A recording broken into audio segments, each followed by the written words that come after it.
So I'm very pleased to welcome you all here on behalf of ICC this evening to listen to Dr. Shashi Tharoor. And it's, of course, a great honor and a great privilege for me to welcome Dr. Shashi Tharoor. He, in fact, came to ICC many years ago. In fact, it was probably the first or the second event at ICC where he spoke many years ago. So we are really very honored to welcome Dr. Shashi Tharoor again here. In that time, during that period, ICC has made amazing progress. As you recall, ICC was founded in 2003, and the main purpose was to unite the Indian community, to bring it together, the diverse Indian community with different religions and ethnicities and different states under one roof, and to celebrate the culture and heritage of India, and also to serve the Indian community as well as the mainstream community. This is the largest community center of its kind in North America, and we have so many activities now going on. We have, in addition to the regular classes on music and dance and languages and all that, we also have now a very successful wellness program. We, of course, have a very successful table tennis program where in the last Olympics, 4 out of 5 Olympians were from ICC. And then we have very intense service program, for example, the free medical clinic and free legal clinic and seniors program, etc. So I think Dr. Tharoor will find ICC to be a completely new ICC with great progress. So this evening the program is, there'll be a fireside chat which will be kind of led by Professor Ragini Tharoor Srinivasan.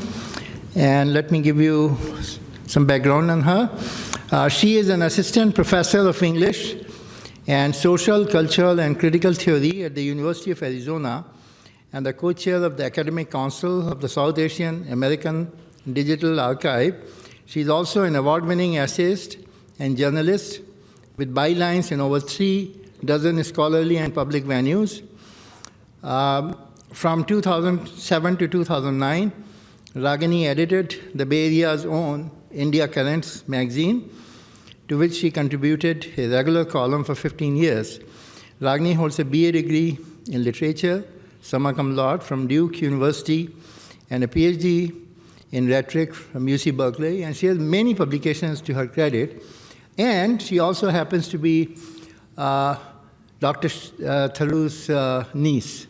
So she knows him so well. I think she's the perfect person for doing the fireside chat with him. So before I invite Ragini to the stage, I just want to take this opportunity to say that I'm a great admirer of Dr. Shashi Tharoor. And it's not just because of his illustrious career in diplomacy, in politics, and he's a very successful author. He's written 18 books, and 2 of his most recent books, which he will talk about, Why I Am Hindu, and also in, the one on Britain, what's it called? In Congress, Empire, yeah. So he'll talk about that, but in addition to that, and in addition to his amazing intellect and his great sense of humor and wit, what I've always been impressed by him, and the reason I admire him so much, is his basic values, his basic convictions, and his vision for India. So with that, I'd like to invite Professor Ragini Tharoor Srinivasan.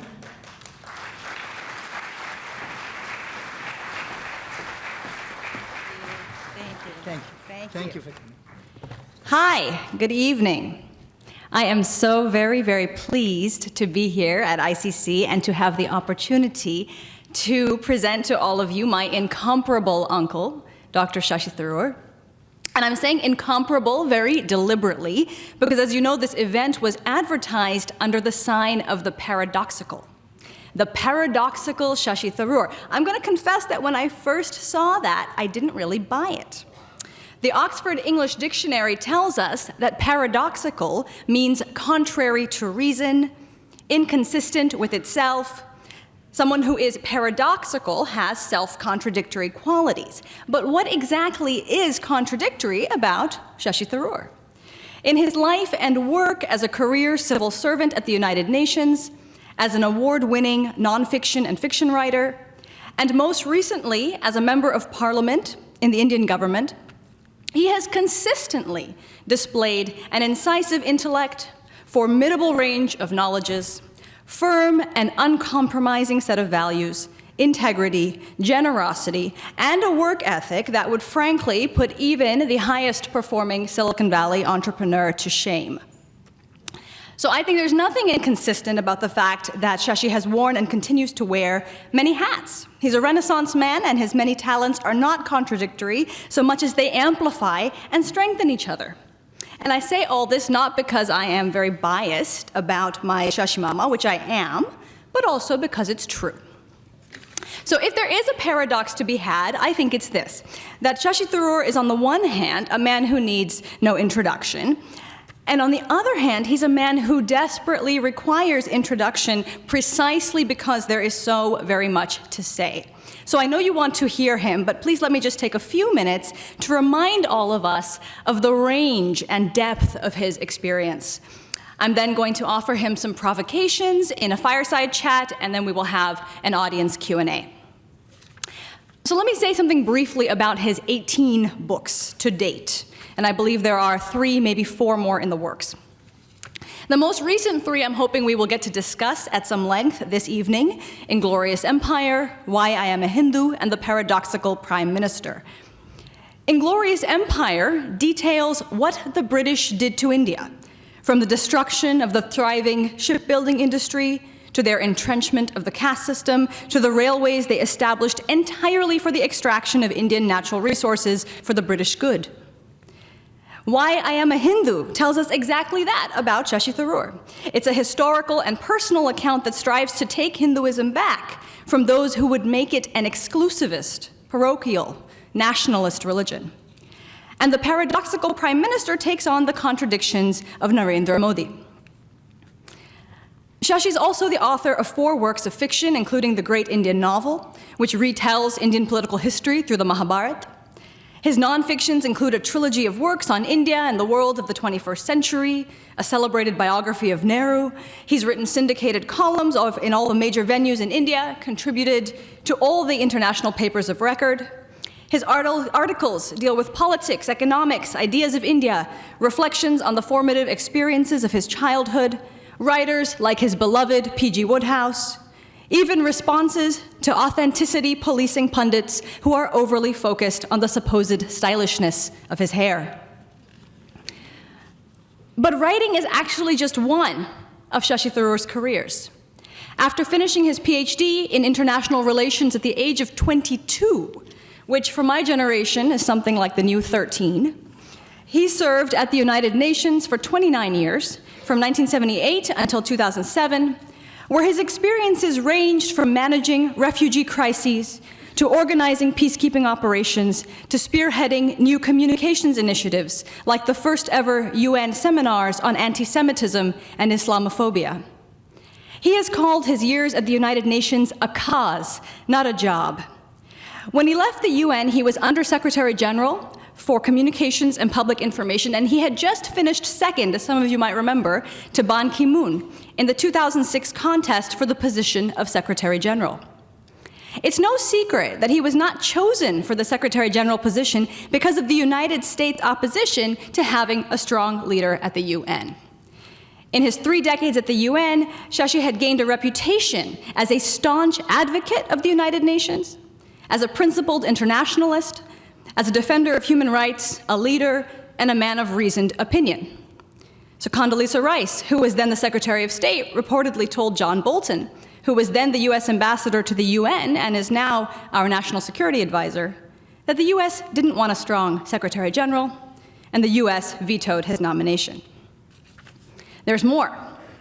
After leaving the United Nations, Shashi joined other reverse migrants in our particular historical moment and responded to the call of a rising India in the Asian 21st century, and he moved back to India.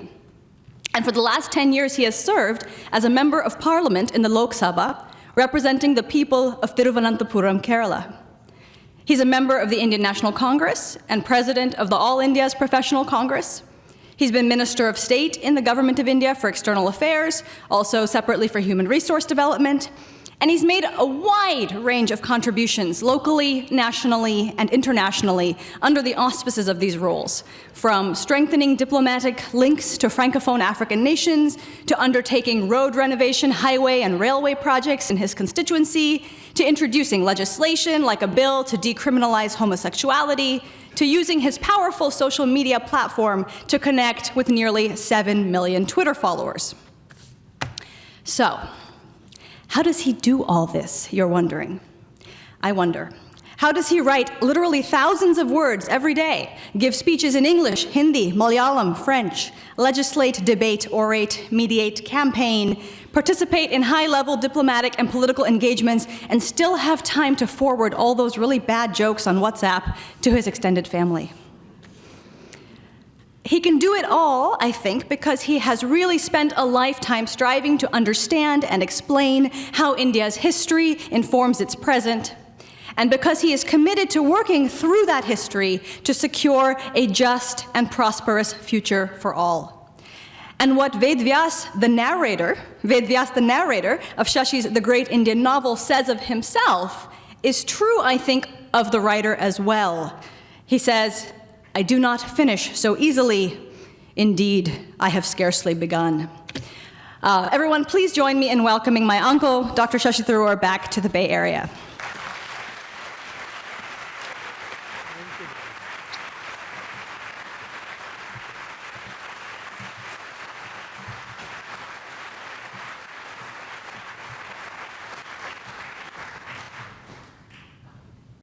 Great, thank you very much for that warm welcome. And it's good to be back. As I think Kamil may have mentioned, I actually did, I believe, the first ever event of the Indian Cultural Center way back in 2003. And if it wasn't the first, it was very soon after the first, because the center was just coming up, not in such a grand space as I recall. And there was a retired colonel, Colonel Vishnu Sharma, and his wife who were running it.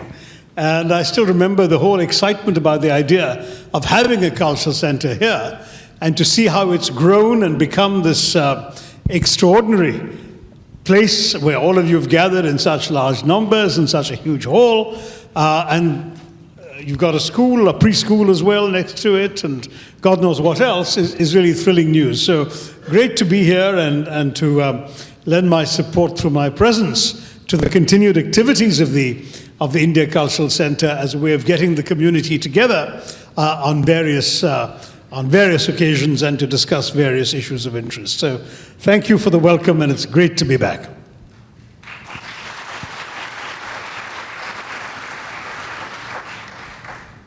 So I have a number of questions for you. Some about your books, and maybe I think the place to start would be something that many of you in the audience perhaps have seen, and if you haven't, I recommend you YouTube it right after this event. And that's the Oxford Union debate held in May 2015 on the subject of whether or not Britain should pay reparations to her former colonies like India. And that was a debate that led to the writing of the book Inglorious Empire. It was also published under the title An Era of Darkness. So during this debate and in the writing that followed, you said something like this: that Britain should pay, that Britain should offer symbolic reparations. You said, quote, 200 years of injustice cannot be compensated for with any specific amount. However, you said, I for one would be happy to accept a symbolic £1 a year for the next 200 years as a token of apology.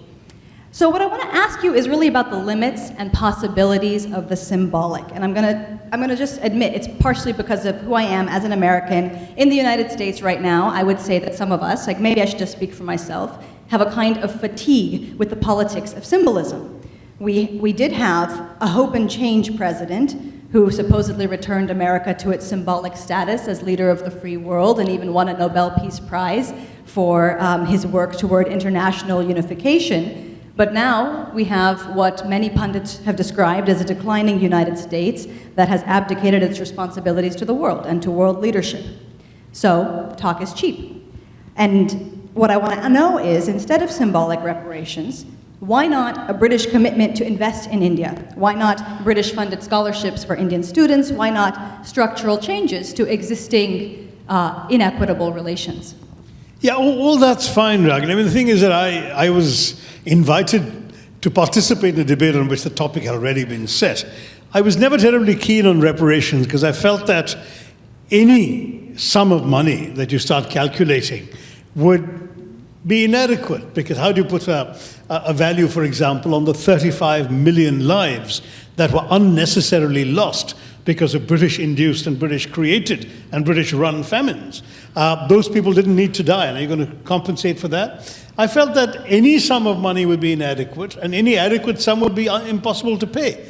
Because, for example, Professor Utsa Patnaik's a year or so after my book came out, did a calculation that Britain had drained $45 trillion worth from the Indian economy. Now, the entire British GDP is $3 trillion. How do you claim $45 trillion back? It's implausible. And that's why I said, I couldn't undermine the topic the Oxford Union had chosen. So I said, if I'm stuck with reparations as the burden, let me reduce it to a symbolic figure, because I'm far more interested in atonement than in money. Atonement in the sense, and there are three specific things I've been asking for, apart from the symbolic £1. One is an apology. And I suggested the centenary of the Jallianwala Bagh massacre, which was on the 13th of April this year, as a perfect opportunity to apologize. The British sort of half missed that opportunity. The Prime Minister made a speech in the House of Commons expressing regret, which is farther than any British leader has ever gone on the subject. But regret is still not quite the same thing as an apology, as we discovered in India a few weeks later when Rahul Gandhi's expression of regret was rejected by the Supreme Court, who wanted him to actually say sorry. And I think as Indians, we wanted the British to say sorry for what they had done. And then the other thing was that I thought atonement should also include an actual acknowledgement of the reality of the injustice done. It's shocking, for example, to me that you can do A-levels, the highest school-leaving degree in England, at the best schools in England, majoring in history, and never learn a line of colonial history. So I said, how about teaching unvarnished colonial history to your own students? That would be a useful form of atonement. The Germans grasped the nettle of dealing with the horrors of the Nazi period and the Holocaust by now literally busing school children to concentration camps and showing them what was done in the name of the German people to the Jewish people. I think that's actually a very healthy way. For one generation, there was complete amnesia. They wouldn't talk about the atrocities, and now they confront them. The British have never had to do that. And then the final thing I've pointed out is the museums. I mean, London's a lovely city full of gorgeous museums, every one of which is a chor bazaar, right? I mean, they're all full of looted artifacts, plundered from countries like ours. And I said, at the very least, I mean, the entire debate about returning objects is a separate issue, and I know how thorny that gets. But at the very least, set up a museum that tourists as well as British school children can go to that actually shows the reality of the colonial exploitation of 200 years on which a lot of Britain was built. I've talked as early as 1790s as the writer Horace Walpole taking a carriage down a street in London and identifying mansion after mansion after mansion built with Indian wealth. There's an entire British political dynasty in the 18th century that was founded on the sale of one diamond. There was a diamond stolen by Thomas Pitt, the governor of Madras, in 1702. The instant he sold it to the Duc d'Orléans in France, he became the richest man in Europe. And with that, he bought himself a seat in Parliament, bought himself a mansion in the countryside, and his progeny included not one but two British prime ministers, William Pitt the Elder and William Pitt the Younger. the Earl of Chatham and William Pitt. And this is out of one Indian diamond. That was the way in which Indian wealth has transformed Britain. And for Britain to fail to admit and acknowledge that is, I think, to my mind, shame-making. So the entire idea was it's far more important for there to be a historical reckoning and atonement rather than for us to sit around talking about how many pounds you're going to give us, because you'll never give us enough to make up for what you've done to us. No, I think that's perfectly said, and I want to ask you a question about historical reckoning. One of the things I remember hearing you say and reading you as having written was that in the aftermath of the debate and after this book came out in its different iterations, you realized that a lot of what to you felt just like the history that you know, that we have, the history that you knew very well about the experience of colonialism in India and in the British Empire more generally, but let's just say specifically in India, was not only unknown and not reckoned with in Britain, but unknown in India to, let's say, my or younger generation. People weren't paying attention in history class, I think. Well, I mean, and I think, you know, from my vantage in an American academy, there's a lot of historical reckoning that needs to be done, right? So that to me seems something far more than symbolic, actually. And I want to ask you another question about history, and maybe think a little bit between two of your most recent books, right? An Era of Darkness and Glorious Empire, but also Why I Am a Hindu. And that has to do with how certain champions of imperialism, right? And if you don't believe that there are champions of imperialism, there really are, and you can read Niall Ferguson. But champions of imperialism have argued that the very idea of India as a nation, right, was a gift of British colonialism. And you've written a lot about this, and you've argued that this is entirely wrong, that for centuries there had been what you called an impulsion for unity in India, long before the arrival of British and long before the era that we would call the era of the modern nation state. So, of course, by that same token, in recent years, there is a kind of political project that we may or may not want to call a political project of Hindutva that has tried to rewrite the history of Indian civilizational unity, right? To make the argument that yes, India was always one, but to rewrite Indian civilizational unity as Hindu civilizational unity. So can you help us just to understand the importance of making an argument for the former, right? For a form of Indian national consciousness that was historically grounded, pluralist, and future-oriented, that is not simply the same thing or reducible to a Hindu national consciousness? Well, it's simply that India has always been a multi-religious country. I mean, literally always. I mean, when you go back to the, what we call the ancient period, there were Hindus and Buddhists and Jains coexisting in kingdoms. There were kings converting from one faith to the other, Ashoka being the most well-known example. So it wasn't as if India was ever a purely mono-religious entity. And a lot of the principles of kingship and governance included an instinctive acceptance of diversity. One of the reasons, of course, was that as you expanded across this vast subcontinent, diversity was a reality you had to live with. There was an enormous set of differences amongst the people.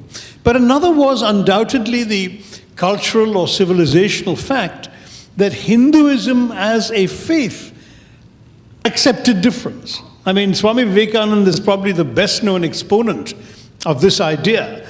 In his famous speeches in Chicago in 1893 at the World Parliament of Religions, when he came up with, really, I mean, some say that he reinvented Hinduism. I would simply say he explained it in terms, he explained Advaita Vedanta in terms that the 20th century mind could easily comprehend. He laid out a very clear a vision of Hinduism from the Hindu scriptures. He talked about the Shiva Mahimna Stotram, which he recited as a child, which says that just as so many different rivers flow straight and crooked in different directions and end up at the same sea, so also all ways of worship end up at the same idea of the divine, and therefore it doesn't matter what your worship is. In Chicago, he said, I'm proud to speak to you on behalf of a faith that has taught the world not just tolerance, but acceptance. I read that as a kid, and I must say it stayed with me all my life. The more I thought about it, the more profound I realized it was. Because I went to school and was told that tolerance is a virtue, that a tolerant king is a good guy because he allows everyone to live in peace. But when you really think about it, tolerance is a pretty patronizing idea, right? Because tolerance says, I have the truth, you are in error, but I will magnanimously allow you the right to be wrong. Whereas acceptance is quite different. Acceptance says, I believe I have the truth, you believe you have the truth, I will respect your truth, please respect my truth. And to my mind, that's a wonderful basis for coexistence in a vast and diverse land like India. It was built in to the way in which Hindu kings treated their subjects of other faiths. And in the case of the most successful monarchs, the ones we revere as embodiments of effective rule in India, Akbar being the most striking example, they followed the same principle of accepting that their subjects had diverse ways of worship, of giving them their rights. And in fact, even Aurangzeb was very often, and not unjustly, held up as an example of all that was wrong about the bigotry that some rulers were capable of. Even he had Hindu generals who fought many of his battles for him. It's not as if there was ever, and similarly those who tried to construct Shivaji as some sort of purely Hindu ruler have to completely overlook the fact that most of his artillery captains were Muslim. He got them from Turkey, for example, that he had given strict instructions to his troops that had been defeating any of the Mughal forces. They came across or captured a Quran, that they would treat it with reverence until they found a Muslim they could give it to. That was a written instruction from Shivaji. India was never a duel of religions. There was never a clash of people organized on faith identities. This is a completely nonsensical political construct of a Hindu versus Muslim quarrel. And indeed, the issue came to a head in the freedom struggle. So in the 20th century culmination of the freedom struggle, it divided on this very principle. That one set of people said religion should be the determinant of nationhood. That was the idea of Pakistan, and they created a country on that principle. But all the others, the vast majority of the freedom movement's leaders said, no, religion cannot be and is not the determinant of our nationhood. Our freedom struggle has been for everyone, and the country we build will be for everyone. That was the India that Mahatma Gandhi fought to free, that Jawaharlal Nehru fought to free, that Maulana Azad fought to free, that Dr. Ambedkar led the drafting of the Constitution of India for such an idea of India. And that idea of India is enshrined in the Constitution under which we've been governed for more than 7 decades. And that Constitution essentially enshrines equality of all, irrespective of what God they worship or not, what language they speak, what caste they belong to, and so on. Now that principle is so fundamental to the idea, what I call the soul of India, that to me, and I'm moving a bit away from your question, even the current ongoing elections are more than just a political choice. They are actually an election to settle this question of the soul of India. Are we going to accept the logic of Pakistan and India and say, okay, so that was a country made for one religion, we're going to make a country for another religion, we're going to enshrine a Hindu Rashtra, or are we going to remain true to the founding principles of the movement that was led by Mahatma Gandhi, Nehru, and others? To my mind, that's a very, very fundamental choice that the voters of India have to face in this election. And that's why I see this larger question you've raised, not just in a historical context, but in today's reality. We are either the India that they described, or the India that Savarkar, Golwalkar, Deen Dayal Upadhyay, Narendra Modi, they describe. And the two Indias are simply not the same. So let me ask you a question about that, and everybody here I think knows that there's an ongoing election, and I make no claims to be making nonpartisan commentary here, and you're partisan, you're in the Congress Party, and your, I think, ideas about what's at stake in this election are well known to those who are currently reading you. But I want to ask you a question, well, make a short comment, ask you a question, maybe in the voice of a critic of your party. So, you know, what you just offered right now, of course, about what is at the heart of a sort of an idea of India, right? I take it, I think it goes without saying, right, but maybe it's worth repeating, that you went back to India and joined the Congress Party because you felt that that party was the one that best instantiated those values, right? And that's a choice that you've continued to remake over the course of the last decade. So I want to ask a question that maybe goes back to my first question about symbolism.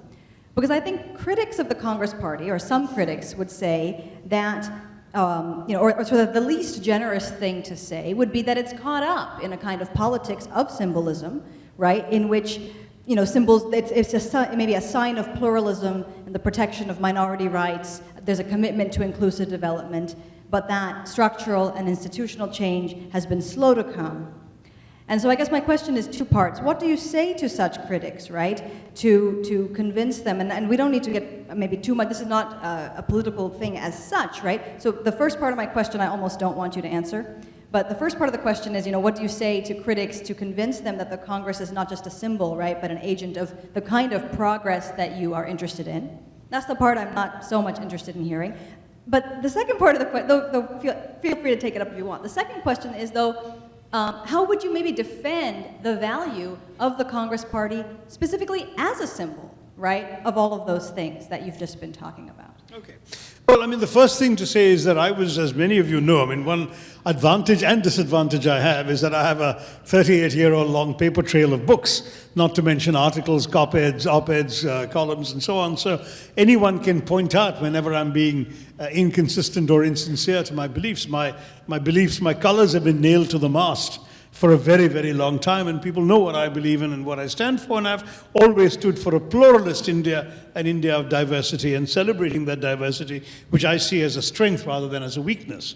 But having said that, I was a critic of the Congress Party pre-91. I was a critic strongly of the emergency era, and I was a critic indeed of this sort of period when state socialism seemed to have become a bit ossified, and where it really seemed to be an exercise in subsidizing unproductivity, regulating stagnation, and trying to distribute poverty. And I was a fierce critic at that time. But in 1991, the Congress shook off this. The emergency, of course, it shook off with the defeat in the election of 77, and it came back chastened and more committed to democracy. But in 91, it also cast off those vestiges of institutional sclerosis you mentioned. And therefore, I would simply say to critics who say that you're out of date. This was true of the old Congress Party. But since 1991, the Congress Party has been the party of institutional change, of economic transformation, of liberalization, of freeing up the energies, the creative energies of the Indian people. And the transformation of life in India, which I've witnessed on my annual visits and now which I live in and am part of, is something the Congress Party can rightly take a lot of credit for. So, in my first election back in 2009, we'd still have these public debates very often amongst the candidates in Kerala, often in public squares where anybody can come. And my rivals, particularly the communists in that first election, would always park a couple of people in the front row with dog-eared copies of the Malayalam translation of India from Midnight to the Millennium, reading out the choicest invective from my own writings about the failures of the Congress Party. To which I would say, hey, we are fighting the elections of 2009, not the elections of 1977. So grow up and, see what the reality is today. That's what we're talking about.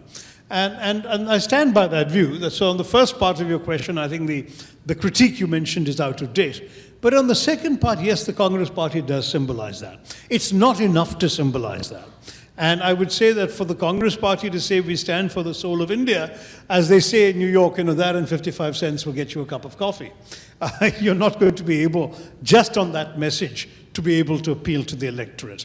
But the Congress Party is a further strong message, which again has been consistent, which is that while supporting liberalization and economic growth, it has been almost alone in championing that the fruits of that growth, the revenues, the increasing government revenues that will accrue from that growth, must be shared with those who are on the margins, who are excluded, who are left out of opportunities in our society.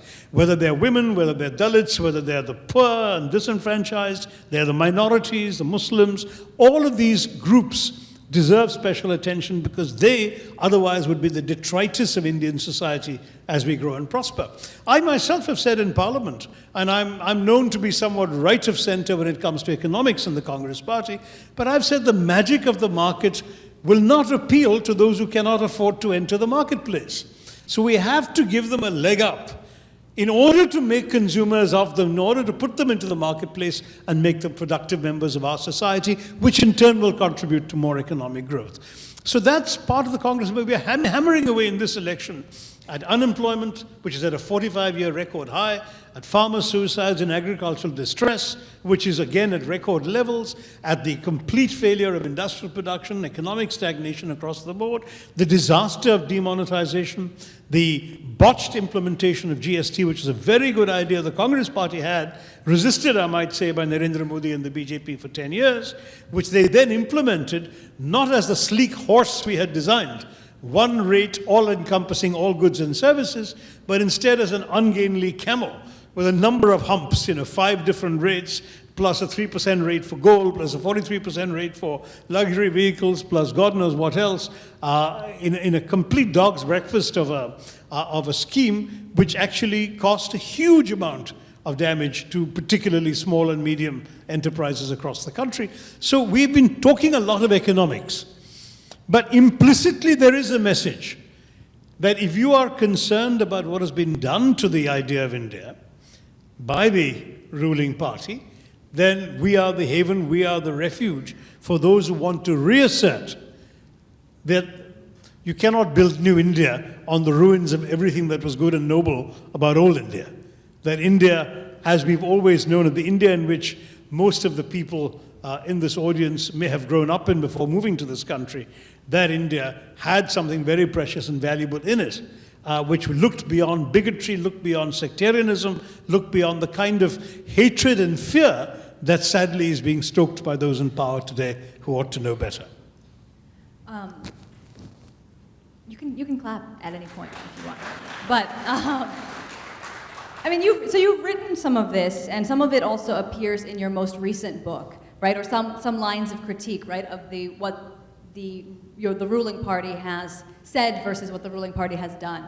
And so that's sorry, these are my props to gesture, but the most recent book that you put out was The Paradoxical Prime Minister, Narendra Modi and His India. And I had the opportunity to read it before it came out. And you'll remember that one of my kind of worries about the book before it came out was that it was going to participate in a kind of cult of personality around Modi, the likes of which we've seen here in the United States around a figure like Donald Trump. As the old saying goes, there's no thing like bad publicity, right? So I guess I want to ask you, now that the book is out and circulating, here's a sort of leading and accusatory question. The first part is, why give Modi, given the kind of critique you just offered a moment ago of the current party, of his party, why give him the benefit of contradiction and paradox, right, of ambivalence, instead of just offering the straightforward critique, right? Of course, the book is critical, but there's this kind of rhetorical massaging that you're doing of him just from the title alone, even if you haven't read the book yet. So that's the first part of the question. Maybe I'll hold off on the second part. Well, I'll tell you why. Because there were a lot of people back in 2014 who actually took Mr. Modi at his word. I mean, we now forget, because we've seen the 5 years of the reality of his rule, that he actually campaigned principally as an economic reformer. Yes, he had the 2002 Gujarat riots and some of the incendiary and bigoted language of his political speeches in the past to live down. But in the 2014 campaign, he won the support and the votes of a lot of people by essentially projecting himself as the highly efficient and successful CEO of Gujarat Inc. And that he was going to come and do for India what he'd done for Gujarat, which in any case we now realize was grossly exaggerated, but nonetheless that he was going to be a transformative leader of the Indian economy. He had the perfect sound bites, perhaps crafted by APCO Worldwide in Washington. The government has no business to be in business is one of them. Maximum governance, minimum government was another one. He had all these sound bites, and of course in Hindi, sabka saath, sabka vikas. So together with everyone, development for everyone, which seemed to negate the sectarian message of the divisive anti-Muslim leader of the past. So a lot of people, when he got that 31% of the popular vote in 2014, my rough estimate is about 11% of that were people who didn't buy his Hindutva messaging at all. That the BJP's core Hindutva bigotry had hit a ceiling around 20 for some preceding elections, several preceding elections. And that what made a difference between that natural ceiling of 20% and the 31 that he got was the development message. The Prime Minister as effective manager of the Indian economy.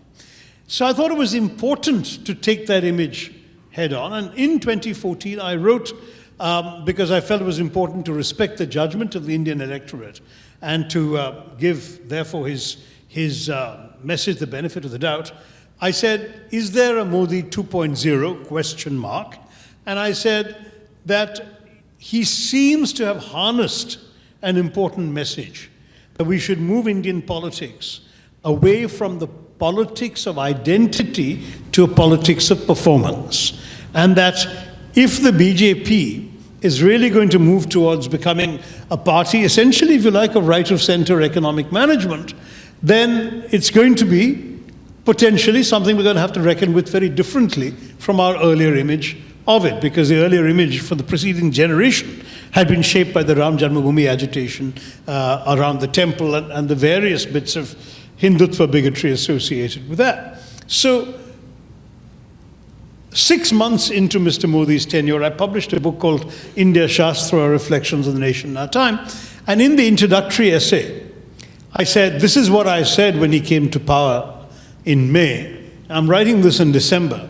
And I think there is already a central contradiction, that it's become very clear that his ability to achieve all of these economic goals that he set himself depend entirely on support from these retrograde elements in the Hindutva brigade. And that he will have liberal rhetoric on the one hand, while resting for political viability in the most illiberal elements of Indian society. And in this contradiction, I wrote, may lie the seeds of his future failure. Now, I published that in December of 2014. And so I was able, in April of 2019, to begin this book with the words, I told you so.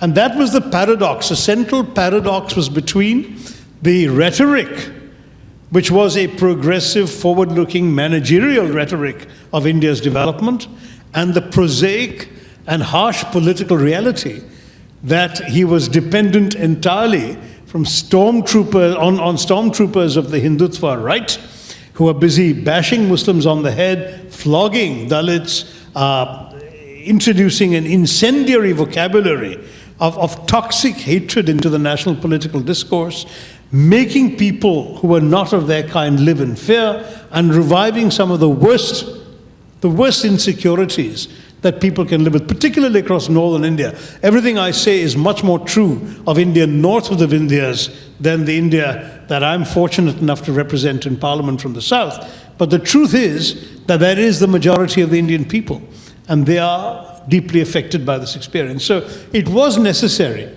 to remind Mr. Modi and his supporters of this paradox, that he did talk a good game, and a lot of what he said none of us can disagree with, but everything that he's done is what we can find fault with. And that's what the book does. Yeah. Well, two things. One, well, did the paradoxical Prime Minister read your book? I don't think so. I'd be very surprised if he did. Did any of his surrogates read the book and respond? I'm sure some did. I mean, the fact is that they made a little cottage industry out of attacking me in the various rags that they patronize. So I think Why I'm a Hindu must be the only book in the history of modern India that had 3 reviews in the RSS publication, The Organizer. Not 1, 3. So clearly, they have some issues with me, which is fine. I mean, they're entitled to that. I actually point out from a good Hindu perspective that what we call Shastrartha, the tradition of debate, is deeply entrenched in Hindu culture. Unfortunately, not something that the present votaries of Hindutva fully respect. But I don't mind being debated and argued with on the merits of my case. The fact is that the premises we start from happen to be different ones. They really believe India has always been and should always be a Hindu Rashtra. Yeah. I say India has never been a Rashtra for any one faith, and it never will be if I have anything to do with it. No, that's great, because one of the things I've been wanting to ask you about is debate, right? Not just because of the famous viral Oxford Union debate, but I think because what you just described is so central to what I understand to be your philosophy of politics, right? Yeah. And why you also went back to India, having been a global diplomat, to be a member of parliament, right? And to also do it the hard way, to do it campaigning on the streets and so forth. On the subject of politics, and so there's a couple things I want to say before I ask my question, which is you have argued, I think, in part because of all of the all of what you see happening, right, in the contemporary scene. You've argued that India, which currently has a system of parliamentary democracy, might actually benefit from moving to a presidential system. And you recently wrote, quote, "A directly elected chief executive," you write, "would not be vulnerable to the shifting sands of legislative support. They could appoint a cabinet of talented officials confident in the stability of their tenure. Above all, they could devote their energies to governance rather than just to politics," right? And by that I take it that you meant they could devote their elections to governance and not to stoking illiberal forces, right? In the way, for example, in this particular case, what you just said about the paradoxical prime minister. And there's actually one more argument I should have used, which is that most Indian voters actually vote for individuals anyway. I mean, Right. there are a lot of people today who are voting for BJP MPs they don't like because they do like Narendra Modi and vice versa. Yeah, well, so that is another kind of complication. I mean, from where I sit, one of the things when I read that argument, right, or part of it, is that it sounds very optimistic. And sitting in the U.S. today, it seems like, okay, we have a presidential system, we have a lot of politics, and maybe less governance, and maybe what we have is politics of the worst kind, specifically not a politics of debate. I think some would say that a kind of politics of compromise, conciliation, discussion, consensus building, studied deliberation has, at least in our context, seemed to have failed. You might even say that politics qua politics doesn't really exist, and we live in some kind of post-political world where government officials seem sometimes to have given up on each other, never mind be particularly accountable to their constituents and so forth, right? So I'm obviously not in a very optimistic place personally. But anyway, if the presidential system in the US is arguably in crisis, what makes you think it would work in India? Because the two countries are very different. Yes. I actually think that America would be better off with a parliamentary system, and we'd be better off with the American presidential system. I explain why. I mean, the reason the presidential system hasn't worked very well here is because you have a two-party system. So the danger of the White House being in one party's hands and either or both houses of Congress being in another party's, leading to gridlock, is indeed what you've suffered for the last 20 years in this country. Whereas in India, we have a multi-party system. Even under Mr. Modi's crushing majority, there are 46 parties represented in parliament, some with just one MP. But the fact is that there are, as a result, a multiplicity of voices. You can never have gridlock. What you would have to have is a president capable of building different kinds of coalitions on different issues in which he needs legislative support. So you can imagine that on one kind of policy, let's say an agricultural policy, he would get one set of parties willing to vote with him on his budget proposals, and another set of policies, say robust foreign policy issues or something to do with agricultural distress, he might have a second set of parties that work with him, and so on and so forth. You would essentially have the advantage that a multi-party system gives you of having different permutations and combinations you could fall into in order to be able to build a majority each time. But what is important is that there's no incentive for the wrong kind of person to be in parliament, because they're not going to form the government either way. They have to be legislators because they want to legislate. In India, nobody does that. Everyone wants to be a legislator because that's how you form the government. To my mind, it's a complete perversity, another one of these wonderful British inventions of actually electing a legislature in order to form the executive. So the classic separation of powers between the executive and the legislature is gone. Once you've got a Modi kind of figure there with a majority, you have the worst of all possible worlds, because you have the country being run presidentially through a parliamentary system, which means that you don't have what you do have in a presidential democracy, where the president is held accountable to parliament and parliament can challenge him and ask questions independently. Here, the parliament cannot challenge the prime minister because the parliament reflects the prime minister's authority, and everything he says has a whip attached, and the parliament has become a rubber stamp for what the executive wants. So there are simply no checks whatsoever on a majority prime minister right now. And to my mind, that's another major flaw of the parliamentary system, which you wouldn't have in a presidential system, because your legislature would be independent of the executive. So to cut a long story short, I actually think that the very problems that have laid America low would not occur in India. But in India, what we would benefit is you would no longer have people switching parties in order to bring down governments and join governments, because the president would be elected in his or her own right and would be there for a fixed period of time and would be immune to whatever happens in Parliament. And the Parliament would essentially be there to serve as a forum for accountability of the deeds of the executive, and the executive in turn would have the freedom to accomplish or not what they claim they're there to accomplish, and then be accountable to the voters directly for it. And I don't just want this at the national level. I want directly elected CEOs in the states and in the cities. I mean, look at even a non-democracy like China. If a businessman wants to set up an industry, he just has to go to a town mayor, and the mayor can give him the yes or the no, can give him the permission to make the product he wants to make, can allot him the land, can give him the electricity connection, the road connection, the access to his port or airport, everything. And even, because it's China, even give him the labor force. Whereas in India, if a businessman goes to a mayor, he discovers the mayor is a glorified chairman of a powerless municipal committee. None of those bodies and committees have any authority whatsoever. And the real decisions and the real expenditure are being done by an unelected IAS officer, a bureaucrat sitting in the state government's reach. I mean, the problem with this system is that it privileges inefficiency, whereas you don't need to be inefficient to be democratic. You can be democratic and efficient, and I think that's something India would be much better off doing if it had directly elected executives everywhere. I even introduced a private member's bill within our existing constitutional system to have directly elected mayors. And it led to a lot of talk in the op-ed pages, but it didn't obviously materialize, and that's the way our country is. Now, did you know all this before you joined the government?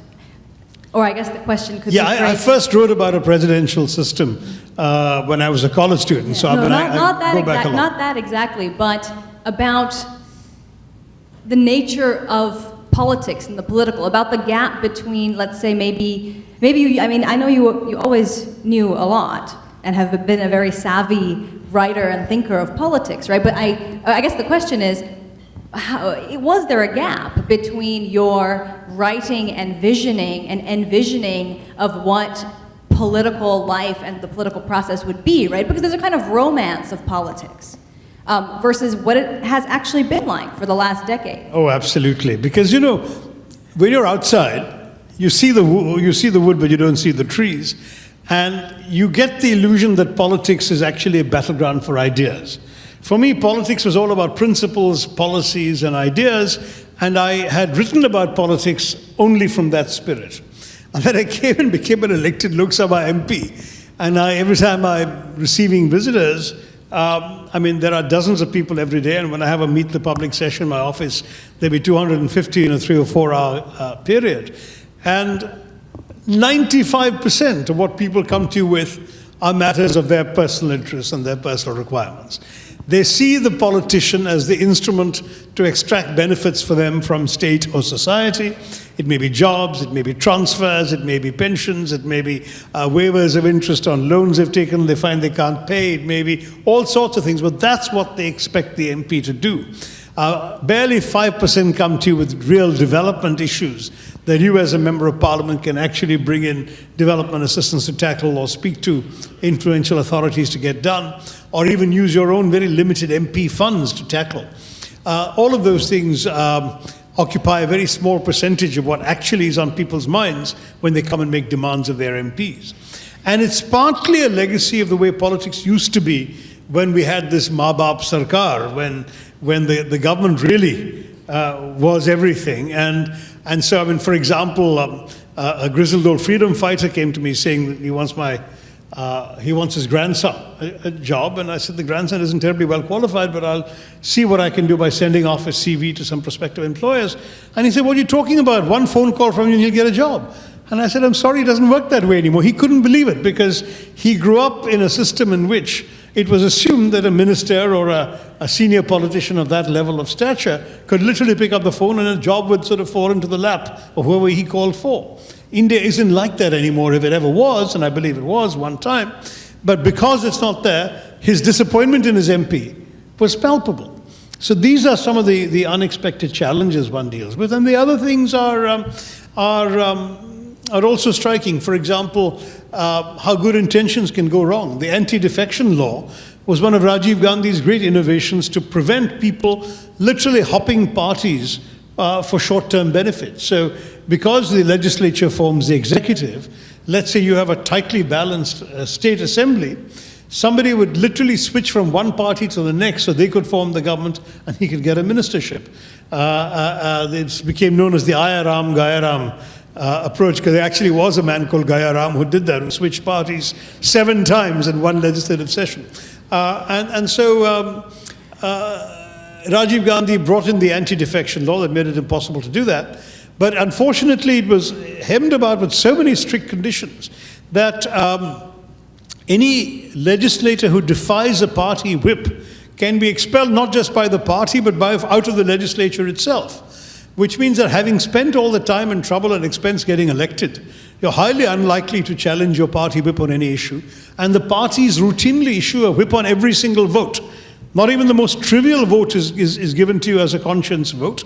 The party tells you how to vote on everything, and if you don't listen to the party, you're out of a job. So that's in many ways stifled democracy in our system, and that was a revelation how that works in practice. And finally, the other thing was the relative poverty of legislative debate, because in the last 20 years or so in Indian politics, what has happened is that for a lot of people, disruption has become preferable to debate.